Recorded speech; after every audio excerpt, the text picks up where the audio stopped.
നമുക്ക് ക്ലാസ് ആരംഭിക്കാം. കഴിഞ്ഞ ക്ലാസ്സിൽ നമ്മൾ C++ പ്രോഗ്രാമിൽ എന്താണ് ടോക്കൺസ് എന്നും ഡിഫറെൻറ്റ് വേരിയസ് സ്റ്റേറ്റ്മെൻറ്റ്സ് അതുപോലെ ഒരു പ്രോഗ്രാം സാമ്പിൾ പ്രോഗ്രാം എങ്ങനെയാണ് ജീനിയിൽ ചെയ്ത് ഔട്ട്പുട്ട് കിട്ടുന്നതെന്ന് നോക്കി.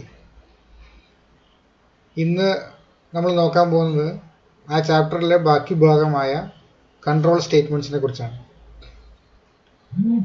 എന്നാൽ തുടങ്ങാല്ലേ? കൺട്രോൾ സ്റ്റേറ്റ്മെൻറ്റ്സ് എന്ന് പറയുന്നത് സാധാരണ ഒരു program start to end normal flow of എക്സിക്യൂഷനാണ്. പക്ഷെ ചില പ്രോബ്ലംസിൽ നമുക്ക് ഇങ്ങനെ നോർമൽ സ്റ്റാർട്ട് ടു എൻഡ് വരെ ഒരേ ഫ്ലോയിൽ നമുക്ക് പോകാൻ കഴിയില്ല. ആൾട്ടർ ചെയ്യേണ്ടി വരും, ഡൈവേർട്ട് ചെയ്ത് പ്രോഗ്രാംസ് ഫ്ലോ ഓഫ് എക്സിക്യൂഷൻ മാറേണ്ടി വരും. അത്തരം സന്ദർഭങ്ങളാണ് കൺട്രോൾ സ്റ്റേറ്റ്മെൻറ്റ്സ് ഉപയോഗിക്കുന്നത്. It alters the normal flow of execution of the program. പ്രോഗ്രാമിൻ്റെ സാധാരണ ഫ്ലോ ഓൾട്ടർ ചെയ്യുന്നു. ഇത് രണ്ടായി തിരിച്ചിട്ടുണ്ട്. സെലക്ഷൻ സ്റ്റേറ്റ്മെൻറ്റ്സ് അല്ലെങ്കിൽ decision making statements, looping statements അല്ലെങ്കിൽ ഐട്രേഷൻ സ്റ്റേറ്റ്മെൻറ്റ്സ് എന്ന് രണ്ടാക്കി തിരിച്ചിട്ടുണ്ട്. അതിൽ സെലക്ഷൻ സ്റ്റേറ്റ്മെൻറ്റ്സ് ആണ് ഞാൻ ഇന്ന് ഈ ക്ലാസ്സിൽ കവർ ചെയ്യണമെന്ന് വിചാരിക്കുന്നത്. ഇത് ഒരു നോട്ട് രൂപേണ തന്നെയാണ് ഇവിടെ തന്നിരിക്കുന്നത്. നിങ്ങൾക്ക് ഇതിൻ്റെ സ്ലൈഡ്സ് ഞാൻ അയച്ചു തരും. എല്ലാവരും നോട്ട് എഴുതിയെടുത്ത് ലാസ്റ്റ് പേജിലെ ഫോട്ടോ എനിക്ക് പേഴ്സണലായിട്ട് അയച്ചു തരണം. നമുക്ക് ആദ്യത്തെ സെലക്ഷൻ സ്റ്റേറ്റ്മെൻറ്റ് ഓരോന്നായിട്ട് ഇന്ന് വിശദീകരിക്കാം. If else statement. If else statement പ്രോഗ്രാമാണ് ഇവിടെ തന്നിരിക്കുന്നത്. ഇവിടെ ഒരു ഡിസിഷൻ എടുക്കേണ്ട സന്ദർഭത്തിലാണ് ഈഫ് എൽസ് സ്റ്റേറ്റ്മെൻറ്റ് ഉപയോഗിക്കുന്നത്. ഈ പ്രോഗ്രാം ഒരു മാർക്ക് എൻ്റർ ചെയ്ത് കഴിഞ്ഞാൽ ആ മാർക്ക് 18നോ അതിന് മേലെയാണെങ്കിൽ അത് പാസ്സായി, ആ കുട്ടി പാസ്സായി എന്നുള്ളൊരു മെസ്സേജ് ഡിസ്പ്ലേ ചെയ്യണം. അതല്ലെങ്കിൽ 18ൽ താഴെ 17ഓ 15ഓ ഒക്കെ ആണെങ്കിൽ അത് ഫെയിൽഡ് എന്ന് പറയുന്ന ഒരു മെസ്സേജ് വരുന്ന രീതിയിലുള്ള ഒരു പ്രോഗ്രാമാണിത്. എൻ്റർ ദ മാർക്ക്, നിങ്ങൾക്കറിയാം സി ഔട്ട് സ്റ്റേറ്റ്മെൻറ്റ് പഠിച്ചിട്ടുണ്ട്. സി ഇൻ മാർക്ക്, ഇവിടെയാണ് നമ്മൾ മാർക്ക് എൻ്റർ ചെയ്യുന്നത്. മാർക്ക് ഇതാണ് നമ്മൾ പുതുതായിട്ട് പറയുന്നത്. ഈ കണ്ടീഷൻ ട്രൂ ആണെങ്കിൽ പാസ്ഡ് മെസ്സേജ് വരും. കണ്ടീഷൻ എന്ന് പറഞ്ഞാൽ ഇതിൽ മാർക്ക് 18ഓ അതിന് മുകളിലോ ആണെങ്കിൽ ഇത് ട്രൂ ആവും. അപ്പോൾ പാസ്ഡ് എന്നുള്ള മെസ്സേജാണ് വരിക. ഞാനൊരു സാമ്പിൾ ഔട്ട്പുട്ട് ചെയ്ത് വെച്ച് നോക്കൂ. 22 എന്ന് കൊടുത്താൽ പാസ്ഡ് എന്ന് പറയുന്ന മെസ്സേജാണ് നമുക്ക് കിട്ടുന്നത്.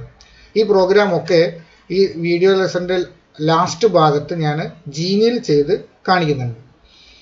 ഇതിൽ എൽസ് സ്റ്റേറ്റ്മെൻറ്റിൽ നോക്കൂ, ഫെയിൽഡ് എന്നുള്ള മെസ്സേജാണ് വരുന്നത്. ഇതിൻ്റെ ഒരു ജനറൽ ഫോർമാറ്റാണ് ഇനി പറയാനുള്ളത്. ഈഫ് കണ്ടീഷൻ ട്രൂ ആണെങ്കിൽ സ്റ്റേറ്റ്മെൻറ്റ് ബ്ലോക്ക് 1 എക്സിക്യൂട്ട് ചെയ്യും. കണ്ടീഷൻ ഫാൾസ് ആണെങ്കിൽ സ്റ്റേറ്റ്മെൻറ്റ് ബ്ലോക്ക് 2 എക്സിക്യൂട്ട് ചെയ്യും. ഇനി അടുത്തത് നമുക്ക് നെസ്റ്റഡ് ഈഫ് സ്റ്റേറ്റ്മെൻറ്റിലേക്ക് പോകാം. നെസ്റ്റഡ് ഈഫ് സ്റ്റേറ്റ്മെൻറ്റ് ഒരു പ്രോഗ്രാമാണ് തന്നിരിക്കുന്നത്. ഒരു നമ്പർ എൻ്റർ ചെയ്ത് കഴിഞ്ഞാൽ അത് പോസിറ്റീവ് ആണോ നെഗറ്റീവ് ആണോ അതോ 0 ആണോ എന്ന് കണ്ടുപിടിക്കാനുള്ള ഒരു പ്രോഗ്രാമാണ്. നെസ്റ്റഡ് ഈഫ് എന്ന് പറയുമ്പോൾ ആ പേരിൽ തന്നെ നമുക്ക് മനസ്സിലാവും ഒരു ഈഫിൻ്റെ ഉള്ളിലാണ് മറ്റൊരു ഈഫ് ഉള്ളത്. ഇവിടെ ഈ ഈഫാണ് പുറത്തെ ഈഫ്, ഈ ഈഫിൻ്റെ ഉള്ളിലാണ് ഇവിടെ ഒരു ഈഫ് എൽസ് തന്നിരിക്കുന്നത്. ഇവിടുത്തെ ചോദ്യം, ഒരു നമ്പർ എൻ്റർ ചെയ്ത് കഴിഞ്ഞാൽ ആ നമ്പർ 0 അല്ലേ എന്നാണ് ആദ്യം ചെക്ക് ചെയ്യുന്നത്. 0 അല്ലെങ്കിൽ മാത്രമാണ് അത് പോസിറ്റീവ് ആണോ നെഗറ്റീവ് ആണോ എന്ന് ഫർദർ ചെക്കിങ് ചെയ്യാണ്. ഇത് പോസിറ്റീവ് ആണെങ്കിൽ പോസിറ്റീവ് എന്ന് വരും, എൽസ് അല്ലെങ്കിൽ നെഗറ്റീവ് എന്ന് വരും. ഇനി 0 ആണെങ്കിൽ അതിൻ്റെ എൽസിലേക്ക് പോകും, അത് 0 എന്ന് പ്രിൻ്റ് ചെയ്യും. ഞാൻ ചെയ്തു വെച്ചൊരു പ്രോഗ്രാം, അതിൻ്റെ ഔട്ട്പുട്ടാണ് ഇവിടെ സാമ്പിളായിട്ട് കാണിച്ചു തന്നിരിക്കുന്നത്. 5 എന്ന് എൻ്റർ ചെയ്ത് കഴിഞ്ഞാൽ പോസിറ്റീവ് എന്ന് വരും, 0 എന്ന് എൻ്റർ ചെയ്താൽ 0 എന്ന് മാത്രം മെസ്സേജ് വരും. അതിൻ്റെ ഒരു ജനറൽ സിൻടാക്സ് ആണ് ഇവിടെ പറയുന്നത്. ഇഫ് കണ്ടീഷൻ 1 ട്രൂ ആണെങ്കിൽ മാത്രമേ ഇതിൻ്റെ ഈഫിൻ്റെ ബോഡിയിലേക്ക് കിടക്കുകയുള്ളൂ, ഇതിൻ്റെ ഉള്ളിലേക്ക് കിടക്കുക. പിന്നെ ഒരു ഫർദർ ഈഫ്, അതാണ് ഒരു ഈഫിൻ്റെ ഉള്ളിൽ മറ്റൊരു ഈഫിനെയാണ് നെസ്റ്റഡ് ഈഫ് എന്ന് പറയുന്നത്. ഇതിൻ്റെ വർക്കിംഗ് ഇവിടെ നോട്ട്സിൽ തന്നിട്ടുണ്ട്. അടുത്തത് നമുക്ക് എൽസ് ഇഫ് ലാഡറിലേക്ക് പോകാം. എൽസ് ഇഫ് ലാഡർ എന്ന് പറയുന്നത് നിങ്ങൾക്ക് കണ്ടില്ലേ, ഈ പ്രോഗ്രാം കാണുമ്പോൾ തന്നെ ഒരു സ്റ്റെയർ കേസ് എഫക്റ്റ്, ഒരു ഏണി പോലെ നമുക്ക് കാണുന്നുണ്ട്. അതിനെയാണ് എൽസ് ഇഫ് ലാഡർ എന്ന പേര് അങ്ങനെയാണ് വന്നത്. ഈ പ്രോഗ്രാമിൽ ഒരു ഡേ നമ്പർ കൊടുക്കും. ആ ഡേ നമ്പർ 1-നും 7-നും ഇടയിൽ ഒരു സംഖ്യയായിരിക്കും. അത് ഏതാണോ സംഖ്യ അതിനനുസരിച്ച് അതിൻ്റെ ഡേ, വീക്ക് ഡേ പ്രിൻ്റ് ചെയ്യും. ഉദാഹരണത്തിന് ഞാൻ 4 കൊടുക്കുന്നതെങ്കിൽ അത് വെനസ്ഡേ എന്ന് പ്രിൻ്റ് ചെയ്യുന്നൊരു പ്രോഗ്രാമാണ്. ഇവിടെ ഞാൻ 5 കൊടുത്തത്, അപ്പോൾ തേഴ്സ്ഡേ എന്ന് പ്രിൻ്റ് ചെയ്യും. ഇവിടെ പ്രത്യേകത, ഇതിൻ്റെ വർക്കിംഗ് എന്ന് പറയുന്നത് ഈഫ് കണ്ടീഷൻ ട്രൂ ആണെങ്കിൽ അതിൻ്റെ സ്റ്റേറ്റ്മെൻറ്റ് ചെയ്യും. കണ്ടീഷൻ ട്രൂ അല്ലെങ്കിൽ എൽസിൽ പോകും. എൽസിൽ പോയിട്ട് അവിടെയാണ് ഒരു ഈഫ് സ്റ്റേറ്റ്മെൻറ്റ്.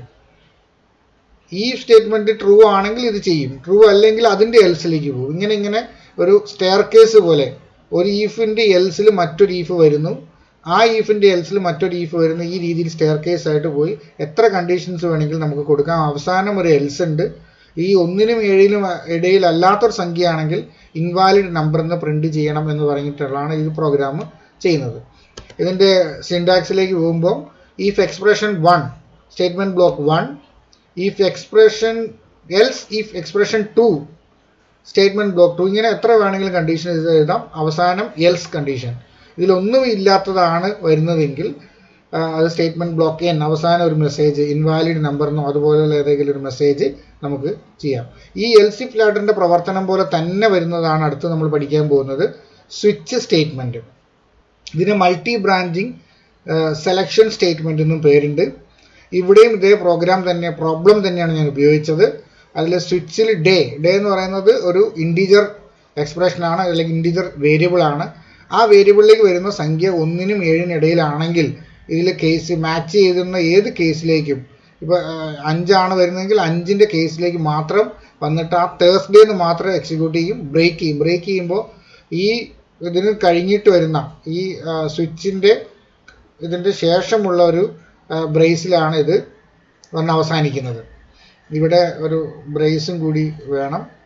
ഇവിടെ ഒരു ബ്രേസ് ഇടാൻ വിട്ടുപോയതാണ്, അതൊന്ന് ശ്രദ്ധിക്കണം. അതിൻ്റെ സാമ്പിൾ ഔട്ട്പുട്ട് ഒന്ന് നോക്കാം. എൻ്റർ ദി ഡേ 2 എന്ന് പറഞ്ഞാൽ മൺഡേ എന്നാണ് പ്രിൻ്റ് ചെയ്യുന്നത്. ഇതിൻ്റെ ഒരു സിൻടാക്സ് മിക്കവാറും ചോദിക്കുന്ന ഒരു ചോദ്യമാണ് പബ്ലിക് എക്സാമിന്. സ്വിച്ച് എക്സ്പ്രഷൻ കേസ് വാല്യൂ 1 ആണെങ്കിൽ സ്റ്റേറ്റ്മെൻറ്റ് 1 എക്സിക്യൂട്ട് ചെയ്യും. അതിൻ്റെ എക്സ്പ്രഷനിൽ റിസൾട്ട് ചെയ്യുന്ന വാല്യൂ ഏതാണോ അതിനനുസരിച്ച് ആ സ്റ്റേറ്റ്മെൻറ്റ് എക്സിക്യൂട്ട് ചെയ്ത് ആ സ്വിച്ച് കേസിൽ നിന്ന് പുറത്തേക്ക് വരും. ഇവയൊന്നും അല്ലെങ്കിൽ 1-നും 7-നും ഇടയിൽ അല്ലാത്ത സംഖ്യയാണെങ്കിൽ ഇൻവാലിഡ് നമ്പർ എന്നാണ് കേസ് ഡീഫോൾട്ടാണ് അത് എക്സിക്യൂട്ട് ചെയ്യുന്നത്. ഇവിടെ നോട്ട്സ് ഉണ്ട്, നിങ്ങൾ നോട്ട്സ് സ്ലൈഡ്സിൽ നോക്കി എഴുതിയെടുക്കുക. ഇനി അടുത്തത് നമുക്ക് ഇതുമായിട്ട് ബന്ധപ്പെട്ടൊരു ഹോംവർക്കാണ്.